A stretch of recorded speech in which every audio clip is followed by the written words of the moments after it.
कविता अपने माता पिता की बहुत लाडली थी। 3 बड़े भाइयों की बहन थी।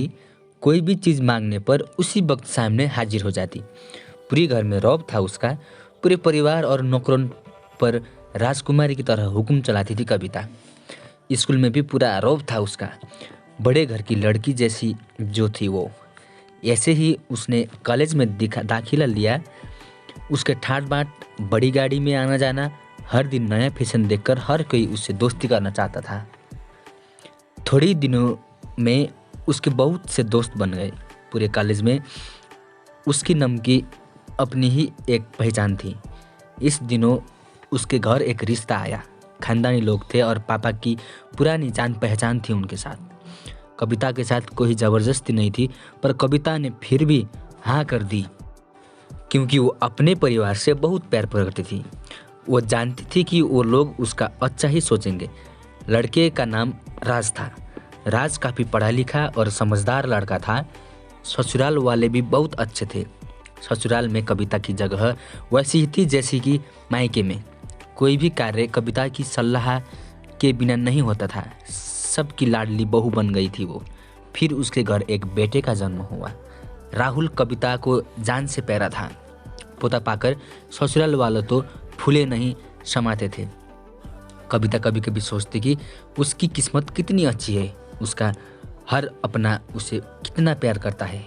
चाहे जीवन में कैसा भी समय आए, मेरे अपने हमेशा मेरे साथ है। मैं कभी अकेली नहीं हो सकती। कितनी खुशकिस्मत हूँ मैं। पर शायद कविता की खुशियों की उसकी अपनी ही नज़र लग गई थी।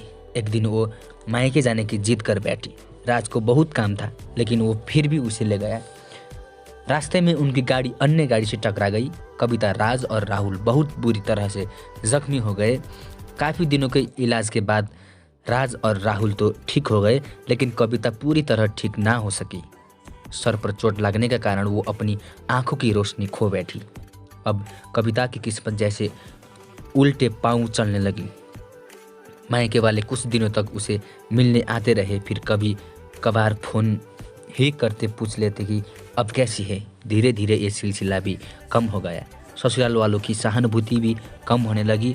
घर में किसी को पास बैठने के लिए कहती तो जवाब मिलता, बहुत काम है, अब तुम भी हाथ नहीं बढ़ा सकती। राज भी चिड़चिड़ा हो गया था। बस राहुल ही था उसके साथ, जिसके साथ हंसते खेलते उसका वक्त गुजरता। एक दिन कविता के हाथ से कुछ सामान गिर गया, जिसकी वजह से राहुल को हल्की सी चोट लग गई। कविता के सास ससुराल ने राहुल को उससे अलग कर दिया कि कहीं उसके ना देखने की वजह से बच्चों का कोई नुकसान ना हो जाए। कविता अंदर से टूट चुकी थी। एक दिन उसने सबके सामने मायके जाने की इच्छा रखी तो राज उसे तुरंत मायके छोड़ आया, जैसे कि वो भी यही चाहता था। लेकिन राहुल को उसके साथ नहीं भेजा गया। कविता कभी राहुल से दूर नहीं रहती थी, पर अपनी कमी के कारण उसने ज़्यादा बहस नहीं करी। कविता को लगा कि वो 3-4 दिन वहाँ रहेगी तो थोड़ा हवा पानी बदल जाएगा, क्योंकि वो कितने दिनों से कभी भी बाहर नहीं गई थी। घर वालों भी इतने दिनों बाद उसे देखकर कितने खुश होंगे। कविता के घर पहुँचने पर सब लोग बहुत खुश हुए। खाने में सब कुछ कविता की पसंद का ही बना था। उसने अपने मम्मी पापा और भाई भाभीयों से दिल खोल कर बातें की। उनके छोटे छोटे बच्चे भी बुआ के साथ घुल मिल गए थे। रात को सोने के वक्त जब वो कपड़े बदलने लगी तो उसे पता चला कि उसका बैग तो बहुत भरा हुआ था। वो सब समझ गई। वो बहुत उदास हो गई। कुछ दिनों तक तो सब ठीक रहा, फिर जैसे सब बदलने लगा, सबका व्यवहार बदल रहा था। वो लोग जैसे थक चुके थे उससे। सब लोग घुमा फिरा कर पूछने लगा कि राज कब आ रहा है उसे ले जाने। वो बहाना बना देती, जबकि वो जानती थी कि उस घर में अब उसके लिए कोई जगह नहीं। कविता में चलते वक्त कुछ ना कुछ नुकसान हो जाता। थोड़ी बहुत टोकाटाकी उसे सुनाई देती, वो टाल देती। एक दिन उसके हाथ से लगकर एक कीमती फूलदान टूट गया। छोटी भाभी ने बहुत हंगामा मचाया। कविता के माता पिता रोज के झमेलों से तंग आ गए थे। उन्होंने राज को खुद से फ़ोन कर दिया। राज कविता को अपने घर ले गया। कविता को अपने परिवार वालों से ये उम्मीद ना थी। जिस कविता के कहे बिना घर में एक पत्ता भी नहीं हिलता था, उस घर के लिए अब वो बोझ बन चुकी थी। राज के साथ ससुराल आते वक्त वो बहुत खुश थी, क्योंकि वो अपने घर जा रही थी, अपने जिगर के टुकड़े राहुल के पास। परंतु ये खुशी भी कुछ पल की ही थी। सारा बंदोबस्त पहले से ही किया हुआ था।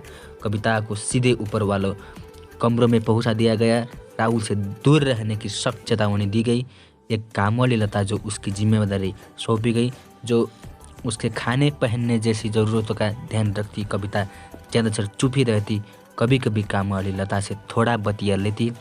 उसके ज़रिए राहुल का पता चल जाता। सबकी लाडली बेटी और बहू सबके लिए लाडली से बोझ बन चुकी थी।